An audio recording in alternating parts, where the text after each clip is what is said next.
agad. Oo, may gustong patunayan dito si Mobazane. And yeah, ngayon nasa second phase na ng bans. Wala pa rin namang mga gold laner hero, gold lane hero dito itong si Kelra. Yeah. Isa pa to na parang ang hirap ng hanapan. Ayun, syempre, re-respetuhin itong Beatrix. Gusto ko yung reaction ni King Kong nung pagkaban ng Bea. Sabi niya, parang ewan ko kung tama rin yung lip read ko, parang Kelra. Parang pag-anon siya. Ikaw na target, Kelra. Ginagano na. O, ikaw na ata target dito. Pero sinasabi ni Kelra dyan, di, huwag kayong mag-alala, coach. Napakarami kong hero. At si Kelra ang ilan sa mga nagpauso ng mga tinatanong kung babalik pa ba yung mga ruby sa gold. Siya rin yun. Pero ngayon kasi sa sitwasyon na to, parang kahit anong meta, angat pa rin si Kelra. No. Nagmasya na nga rin to, di ba? So, ang dami talagang mga heroes na pwedeng ilabas dito ng Fnatic Onyx PH. Ngayon, pwedeng target? Pwede sila mag-alis ng mga Nathan, Harit, Moscow. Ay, blue. Iba yung direction na, sabay tutok kay Kirk ng camera. Oo nga. Ganda naman ng mga angguluhan natin dyan. Syempre. Shoutout sa production team. Shoutout sa mga camera guys natin, sa production team, sa lahat-lahat ng bumubuo sa M6 World Championship, syempre sa mga floor directors natin, di ba? Yan ang bumubuhay, boss. Sila ang dahilan din kung bakit talagang nag-level up din tayo to be greater than ever. Pero, ang isa sa pinaka nakikita talaga nating nabababat ngayon, sa bawat match ay nakakita tayo ng isang ganun catch-up. Ako, medyo maingay din. Wow! Tama ba itong nakikita natin? Is this true stone? Kakatanong lang to! Men, ako nagulat ako dito. Ari, ano ba yung sinabi nating pagsubok ng Layla? Okay. Bakit nga ba siya mahihirapan? Kung babalikan nyo kasi yung replay, sinabi namin na yung Layla mahirap nga ipasok sa meta kahit pasok sa kanya yung Malefican. Kasi nga sa kanya yun, mobility ang kulang. Di ba? Wala siyang dash. Wala. So kailangan niya, may flicker siya o kaya purify. Pero sabi ng Fnatic Onyx PH, different beast kami. Kami ang pinakamalakas sa mundo, sabi nila dito. Revamp champions nga. Revamp champions. Pero, somewhat for me, yung pag-pick ng Layla na to, Burrito. Ano? It's both somewhat of a statement din eh. Diba? Na ngayon ilalabas yung Layla laban sa BTK. Parang for Kelra, ito muna yung itatapat ko sa ngayon. Meron pa kasi tayo susunod na Ramation na game to eh. Nako. May tinatago pa. At imagine kung paano nga ba ito gaganap. Magkakagulo na naman tayo mamaya sa RG. Napakarami talaga. Alam ko marami na nagko-comment dyan sa comment section. Marami nang masayang mga Layla main. Marami talaga. Marami na mga Layla main na nagdiriwang dahil nga naman this is the first time na gagamitin ang Layla dito sa tagpong ito versus BTK pa. So parang statement dito ng Fnatic Onyx PH. Hindi na namin kailangan kumuha ng mga meta heroes. Ito na lang, Layla na lang itatapat namin sa inyo. Siguro reaction ni King kung binana ng hero si Kelra. Ito pala yung plano nila Burrito, kaya pala gano'n ang mga kitian nila. Sabi nga ng isang kanta maniwala ka lang sa mga pinaplano para kasama ka paglipad ng eroplano. Yun na yun. Tignan natin paano nga ba lilipad ang mga plano mamaya. Dahil sa ngayon, ititignan natin ang magiging agaran, ang action din, at reaction ng Bloodthirsty Kings. Kailangan palang respetuhin yung damage ni Hun dito. Mahapdi at makate. Naku, binitbit parang pusa itong si Shark. Isipin mo yung Shark binibitbit sa leeg. Grabe ang hirap nun. Pero ngayon ito yung advantage ng Layla talaga. The range is everything, guys. Grabe, piniprisan ng Layla. At paborito ko dito ay magte-trending na naman to, for sure. Oo, well, ang Layla, ito yung capability niya on a serious note talaga. It's all about the damage mamaya kasi. Pero in the early phases, kailangan protektahan talaga na maigi yung positioning ni Kelra. Yun nga. Speaking of positioning, maganda position dito ni Shark. Pero makatid din kasi yung mga scimitar dito. Ngayon, nagamit na rin yung bits. Mobazane, washing lamang siya dito. Bibit-bitin. Habang si Shark naman ay nandun din. halos sa 30% na kanyang health. Pero di pa siya tamaan ng pana. Okay lang. Brusco ay makakatakas din. Ay, nakita natin na medyo doubtful na pagpasok doon ng BTK. Pero ngayon di nila tatantanan. Even onto the top lane, Brusco still ay nandito sa vicinity. Onto Zia. All eyes on Kelra kanina, diba? Even yung reaction ng BTK, which is a good thing. Actually, pero ngayon sa Fnatic Connect Philippines, alam nila yun eh. Kaya nga nila ito pinili. They have a plan in mind. And ngayon, tourist na nga lang din yung mga pwedeng maging options at windows para sa BTK. Maaga rin po position dito si Brusco. Okay, Brusco ay tamang skateboard lang. At ngayon, bibit-bitin ulit itong si Shark. Nahihirapan si Shark na makapwesto kasi nga naman inaano siya, nila-lanterns player siya eh. Saka mahirap talaga pag hinahawakan sa leeg. Hinahawakan sa leeg dito si Shark eh. Restricting talaga daw para sa BTK at ngayon nagmamadali. Ako, final chance nagamit. Si Super Prince ay napatay kagad. First line, napunta dito sa Bloodthirsty Kings. Pero boy pa rin, halos kalahati yung buhay dito ng Turtle na ito. Mobasain ay makakakuha ng pagong against King Kong. Tumatakas na after the guarder, hindi tumama ng sakto yun. Pero ang bilis talaga ng mga Redem.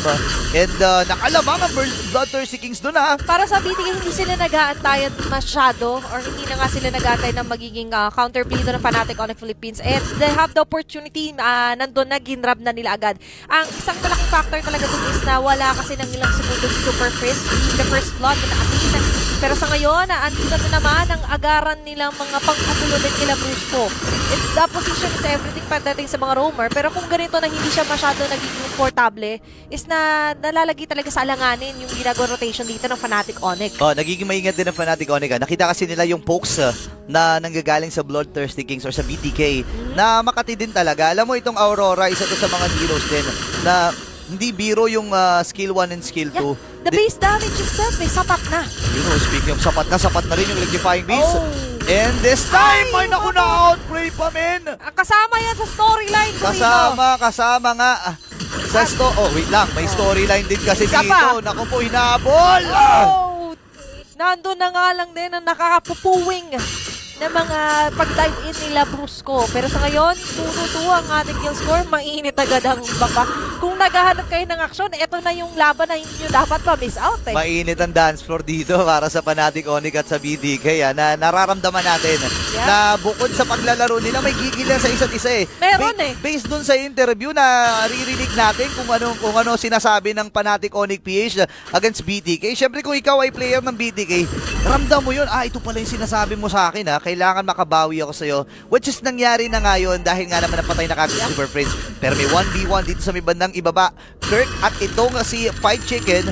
Pero parang nauunahan ata dito ni Kirk na makapag-clear ng wave Saka ngayon nababasa rin ni Kirk na paakyat yan dyan. Paakyat. So ngayon, ready na nga natin rumble sila Brusco na ngayon ay pinaliligiran. Naku, pinagtulong-tulungan, hindi nakahampas dito si Brusco. Ngayon naman ay si Kirk out of the Guardian. Pero doon lamang sa mga 99.9% ng germs. Habang nabam na rin dito yung Pride of Fives, double kill para kay Mobasain. Atras din muna, retribution na nagamit mula dito kay King Kong. Ngayon, aatras at pipigilan muna nila ang kanilang mga gigil. Siguro sa ngayon, nararamdaman natin yung somewhat they're feeding their time dito para sa Layla ni Kelra. Hindi ito yung marksman na gusto mong kasama mo lagi kasi mabilis siya na makukuha agad into a crowd of heroes na meron kayo. Pero ngayon para sa BTK, nandito yung speed talaga at pinaninigan talaga nila na more on body-body talaga yung nagiging system nila. Walang masyadong nag-iisaw. Diba? Laging meron kasama, laging meron backup. Alam mo minsan sa mga pelikula talaga, alam nyo to mga kababayan, pag mga pelikula talaga, dapat may mga plot twist yan. May mga pakaba. Iyan ang ginagawa ngayon ng Fnatic Onyx PH. May konting pakaba. Kasi nga naman kapag alam mo na kagad yung resulta, di ba sa mga pelikula, alam mo na yung resulta, medyo nakakatamad panoorin. Ang mga box office hit talaga, yung may konting plot twist may twist. At syempre, sa bandang uli, andun ang happy ending. Pero sa ngayon, it's all starting pa lang din naman. 2-4 ang ating kill score at medyo bumababa na ngayon yung aggressive note din ng Fnatic Connect Philippines. More on nag-aabang muna sila, pumaprotect dito kay Leclerc at Super Prince. Wala mo na mapipitas. BTK on the other hand ay nandun naman yung established discipline. Ramdam natin na umaawat din sila agad. Oh no, may big rotation na gagawin dito ang Fnatic Onyx PH. Sinahabol niya si Zia, napadash na rin. Tamang bato lamang ng kanyang mga bola. Habang si Super Prince, sino mo sinozone? Grabe. Ito na yung mas kilala natin na Super Prince din talaga. Si Monster Mage na yan na pumoprota, humaharap. Among all the mages sa Phosphor na alam natin diyan ka lang sa may bandang gitna, likod. Siya hindi, talagang kasama siya sa gera na nandun sa pinakaharap siya. Pero sa ngayon, ang hindi napapansin ng BTK, nananalo sila dun sa mga team fight, sa pick-off. Si Kelra nagkakaroon ng espasyo, yung Layla. Naku. Na ngayon tila ba maliit man sa kanilang paningin, pero mamaya malaki ang pampuwing din yan. Okay, hindi nga tumama yung combo doon ni Kirk, pero nakuha din ni King Kong. May pag-recall pa. May pag-recall pa. Oh, by the way, napakaganda ng recall ng Fnatic Onyx Beast, yung mga kidlat-kidlat na ganyan. Oo. Pero ito na ang ikahuling pagong ng laban na ito. Nasisimulan na rin ang Fnatic Onyx PH. Pero habang nangyayari pala yun, bumasag na rin sa itaas ang BTK. So hawak lang ni Brusco itong turtle na ito habang pina-flashlightan lang ni Super Prince. Nila-lantern lang. At nakita rin natin dito kung paano rin somehow tinatry ng BTK na pasahan yung lantern dito ni Super Prince. Kaso nadadamay kayo pag tumabi kayo. Dalawa pa kayo Oo. And ngayon para sa Fnatic Onyx Philippines, nakita nila yung parang hindi nag-aaksay ng oras din ng BTK. Pumupush din ng slide doon sila Zia. Pero ngayon, bandang gitna, namumounted Sean. 5 miyembro ng BTK nandito na rin nakaabang doon sa may pinakalikod sila Super Prince. Grabe yung pag-abante niya naman doon. Grabe naman. Mag-isa siya Kung saan nanggagaling dito ang Fnatic Onyx PH. Imaginein mo, si Brusco dyan, si Super Prince. Silang dalawa lang yung nakahawak habang si King Kong ay kinukuha lahat ng farm na meron sila. Pero dito na rin yung Sazon. Pinikupa doon sa may gilid. Si Mobazay na mag-iipon din niya. Pero si Jay nakuha na din kill. King Kong buhay pa rin at wala na rin siyang electrifying beast. Pero nakukuha niya ata si Dida. Si Gorge ay tinamaan itong si Kirk. Pero kailangan na niya mag-primer run. Ang sakit din ng mga damage. Pwede ata silang humabol dito. Pero alam ni Super Prince na kailangan na nating mag-out. Sa ngayon ay medyo nagiging shaky din yung pag-contest ng Fnatic Onyx Philippines sa BTK. 3 straight turtles, by the way, makukuha dito ng kampo nilang Mobazane. Pero sa ngayon kasi malaking factor ang damage. At isa sa pagkukunan sana ng damage, especially ngayon, ay si Kelra. Si Kelra na ngayon ay hindi pa masyadong sumasama. Pero ngayon baka mapilitan dahil siya na mismo isusugurin. Naku, sinugod na nga. Brusco ay nandito. Fried chicken, available yung kanyang final slash. Wala naman siyang flicker dito, so walang ganun kalaking threat. Pero speaking of the threat, si Brusco naman ay nagamit din ang kanyang ultimate habang si Super Prince ang magiging puntiran nila dito. Dinabas ang kanyang lantern pero mamamatay din siya. Mobazane na makakakuha nun. 3, 1, and 2 na ang KDA ng third kiss Slayer na si Mobazane. At ilang segundo na lang, actually 1 minuto pa naman bago mabuhay yung unang Lord. So malaki-laking window pa to. Alam naman sa pagluluto ay mas maganda kung pinakukuluan muna. Let them cook muna. Na nakikita natin na may nagbabadya pa rin naman. There's somewhat of a time bomb para dito sa Fnatic Onyx Philippines. And we cannot deny na ang Layla talaga, it needs items. It needs a trinity talaga. And it needs talaga that certain positioning to go for that fast free hits. Hindi lang free hits fast free hits. Yun na yung pinaka-highlight natin dito. Kasi mamaya pa natin maasahan talaga yung pinaka-pang-overtime nila na continuous damage, diba? Yung DPS talaga. At ngayon, pwede na nga ba yung maasahan? Kasi nandito na rin si Kelra sa may paligid lang. Okay, marami mga ultimates na nagamit dito ang Fnatic Onyx PH dahil nga doon sa pag-check ni Brusco doon sa may gitnang bush, sa may pixel bush.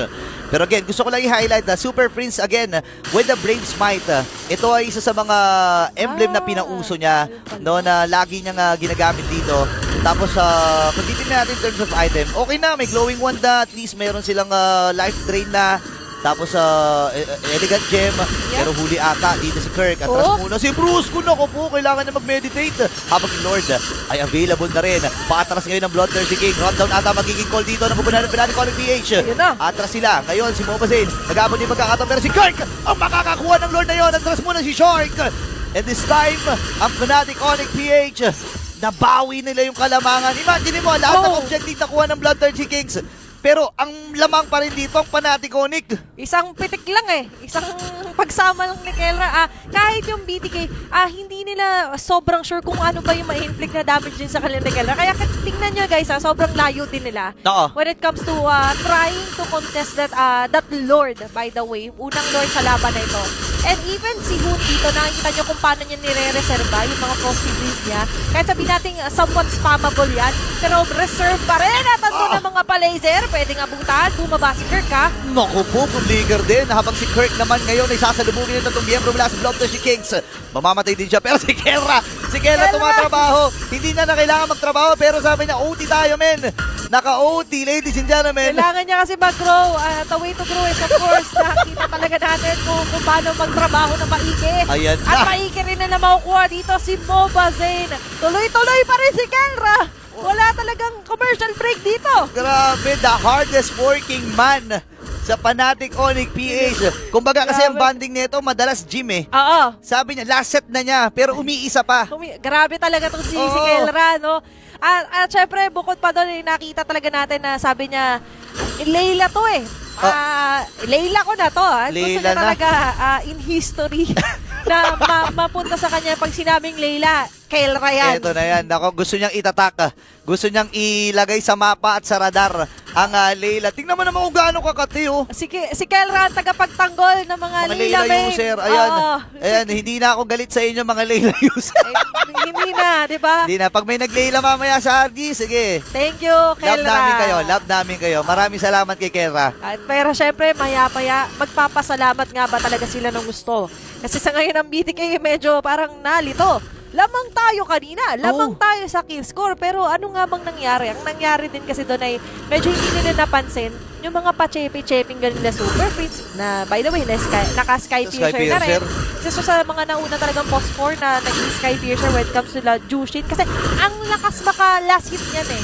Yung pagbabad ng mga lanterns niya. Nakagaw po. Pero sa ngayon ay grabe rin naman ang mga pang-last hit doon nila King Kong. Welcome to my jungle talaga. Oo, wini-welcome niya dito. And hindi lang siya nagwe-welcome kasi si Kelra, available na rin yung kanyang Malefic gun na kanya yun. Ang inaantay ng lahat. By the way, sa totoo yan, sa Layla talaga yung Malefic gun. Oo. Tapos meron pa siya, isipin mo yun kung gaano kalayo na yung range ng damage niya dito. Kasi kanina, di ba, grabe na yung reaction natin. Tignan nyo guys afford niya yung somewhat nakapag-clear nung nakatago pa rin yung kalahati ng katawan niya. Nakatago yung kalahati ng katawan, pero nako, huli ata. 5 miyembro mula dito sa Bloodthirsty King. Si Five Chicken naman yung matos, pero mamatay din siya. King Kong with a kill. Habang Singo yung mamamatay din. Pinit-pit naman dito si Zia. At nasa mo na dito ang Bloodthirsty Kings. At si Bruce ay makakuha ng kill. Rondo na magiging call din ng Fnatic Onyx PH. Si Mobazane yung maatras. Wala silang jungler, pero actually pwede nga nilang ratratin. Itong loot. Wow! Napakalayo ng range. Oh my gosh! At napakabait ni Super Friends. Iniilawan niya yung daan pa uwi para dito sa BTK. Ayun 50-50 Ngayon 400 na. Ladies and gentlemen, Layla mula kay Kelra. Grabe naman talaga. At biruin nyo guys, sa dinami-dami ng mga clash, mga pick-off na inatip sa kanila BTK, hindi pa siya napipitas sa ngayon. Tingnan mo. Aray ko po. Walang aawat. Dumudungaw pa lang sa bintana binabato na Grabe no. Sabing pasilip lang naman Kasi nga, isa pa sa mga bonding time ng Fnatic Onyx basketball. Minsan kasi inaaya siya ng basketball. Ay, oo nga pala. Binabato, ayaw palabasin, nasa bintana lang, ayaw bigyan. Ayaw pasahan. Nako, ewan ko na lang Fnatic Onyx PH dito, parang ready talaga sila. Tignan nyo yung bilog ni Kelra. Ayan tignan mo naman. Tignan nyo yung kay Brusco, guys. Napakalayo ng range. Hindi na yung Venn diagram Oo. Hindi mo rin naman gugustuhin na. Ayan Actually, sino ba yung pinaka-magiging super ng dali sa harap?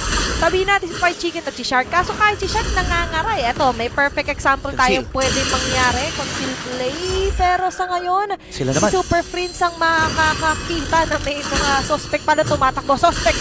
Nag-a-attempt nito na umagaw ng Lord. Mga suspect, parang gusto yata umisa pero ayaw pagbigyan ng Fnatic Onyx Philippines. Ngayon naman, suspect, napakaraming assassin hero. Lahat ng nasa libro ay nandun. Ang King Kong ang tinutukoy natin at ang buong kubunan ng Fnatic Onyx PH. Si Kelra, suspect.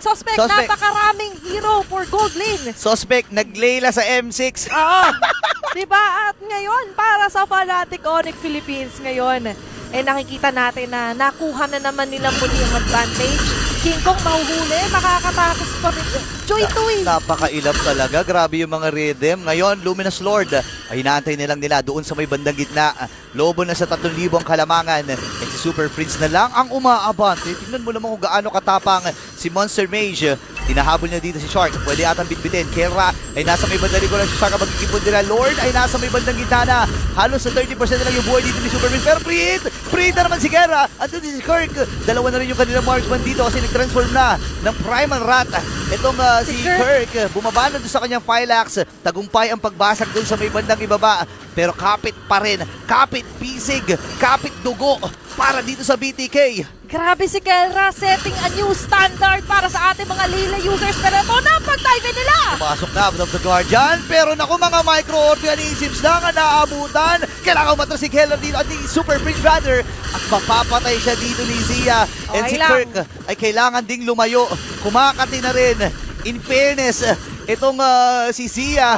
Pero, grabe, bagong mapatay doon si Super Prince. Signan mo naman yung damage sa pinakabase nila. Grabe! Oh my gosh, para dito sa BDK, nakikita natin na parang tila ba nahirapan sila huminga kanina ngayon. Ay makakahinga sila ng medyo maluwag-luwag dahil nga na-take down nila si Super Prince. Si Super Prince talagang isa sa nagpapahirap sa kanila when it comes to checking onto the bush, yung mga pagtago din actually. At bukod pa doon talaga kanina, lagi at lagi kasi silang nadadampot sa batok. So, laig man yan. Dito ng Fnatic Onyx Philippines. Mini-metal detector parang hinahanap yung mga bakal Mini-metal detector dito ang Bloodthirsty Kings May naka-flow na minion wave, Burrito ha? Oo nga Parang lahat sila masyadong nasa taas. Well, kung titingnan natin sa item builds at saka dun sa gold, halos pumantay na rin itong si Zia. Ito yung sinasabi ko kanina pa, no? Nakikita natin. Ito kasi live via satellite to. Pero for me, si Zia, kailangan ding ingatan ng Fnatic Onyx PH.